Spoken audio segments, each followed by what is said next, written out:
Germany has been accused of triggering the beginning of the end for the European Union after the country's top court questioned the legality of the European Central Bank's vast asset purchasing program.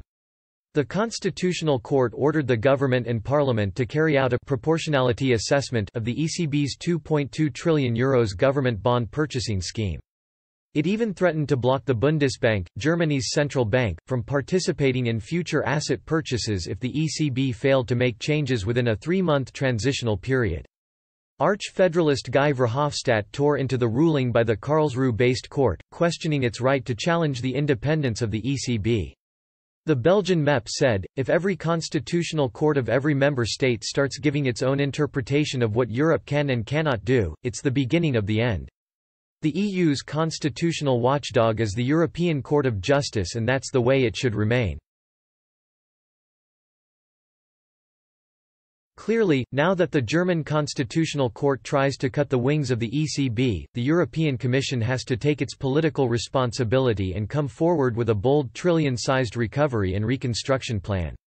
The German court said the ECB must prove its bond-buying programs' economic and fiscal policy effects did not outweigh other policy objectives.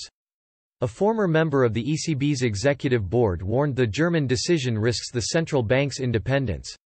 Lorenzo Bini Smaghi said, "It's a very dangerous argument.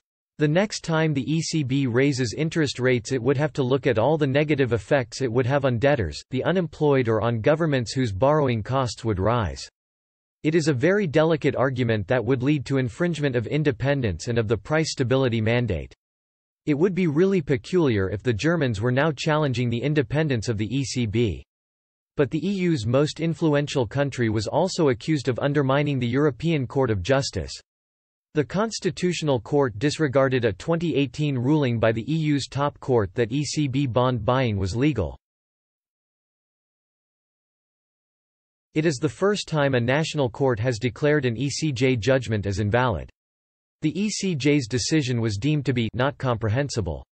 The German court's statement said, the review undertaken by the CJEU with regard to whether the ECB's decisions on the PSPP satisfy the principle of proportionality is not comprehensible. To this extent, the judgment was thus rendered ultra vires.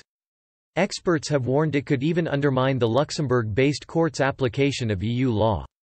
Henrik Enderlein, director at the Jacques Delors Centre, said, from a European integration perspective, the ruling is a disaster. The signal by a national court that the ECJ's assessment is not comprehensible and ultra vires is a major blow to the EU. How would Germany react if Hungarian or Polish courts issued such a statement? He added, Jacques Delors recently warned the germ is back and pointed to the lack of European solidarity as a mortal danger to the EU. Today's ruling marks the return of legal nationalism. And as economists know, for a monetary union, economic nationalism can be lethal. Catherine Barnard, a professor of EU law at the University of Cambridge, said, there are so many constitutional issues in this case. The most dramatic is that it is so overtly critical of the ECJ. They really get stuck in.